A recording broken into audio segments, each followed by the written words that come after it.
And to our top story, Ethiopian officials say the black box has been found in the investigation into the Ethiopian Airlines plane crash that killed all 157 people on board.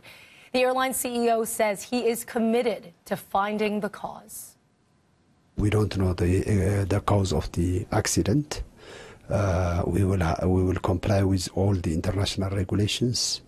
The aircraft manufacturer, Boeing, American NTSB will come. Painstaking recovery operations continue today. The Nairobi, Kenya-bound flight went down just minutes after takeoff yesterday. This is the second deadly crash of a Boeing 737 MAX 8 jet in less than 6 months. So far, no evidence of a link, but the crash showing a similar flight path to Indonesia's Lion Air plane that went down in October. Airlines in multiple countries have now grounded their fleet of the aircraft. The victims from 35 countries, including 18 Canadians.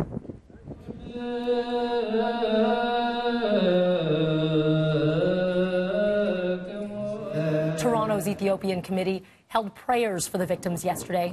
Ethiopian Airlines is setting up family assistance centers in Canada and other countries around the world to support all those who lost loved ones. A memorial service was held today for the lives lost in the devastating tsunami, earthquake, and nuclear disaster that struck northern Japan 8 years to the day.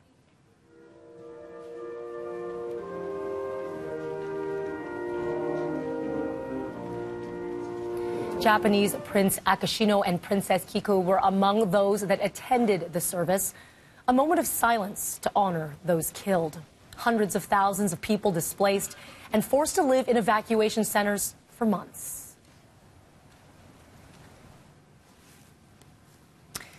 All right, with the time change, police want you to be very aware about safety. It is March break, so there might be less people on the roads. That doesn't mean you should take a break when it comes to safety. So they're starting this week-long blitz aimed at getting you to pay attention behind the wheel. Let's get live to our Tammy Sutherland with how police plan to do that. Good morning, Tammy.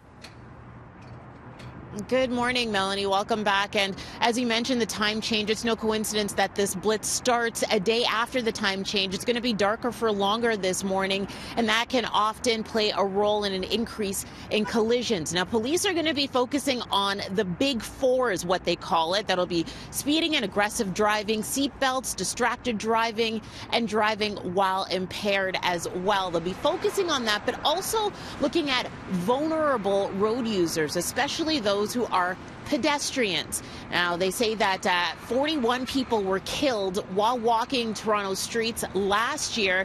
And of those 41, more than half of them were 55 years or older. So they want to focus on those vulnerable road users for today. And we'll be talking to police a little bit later on in the show about the other road safety aspects they'll be focusing on as well, including school bus safety. The blitz runs until Sunday. Mel, I'll send it back to you. All right, Tammy, thank you so much for that. And still with the roads now, construction on Kipling Avenue causing some trouble for commuters over the past few days. What does it look like right now? Like this. Live look at Kipling and Dundas. So Kipling closed to Bloor Street since Friday night for the demolition of 2 bridges. The TTC is also detouring around this area. So we do have some good news, though. The roads are expected to reopen at 5 a.m. tomorrow.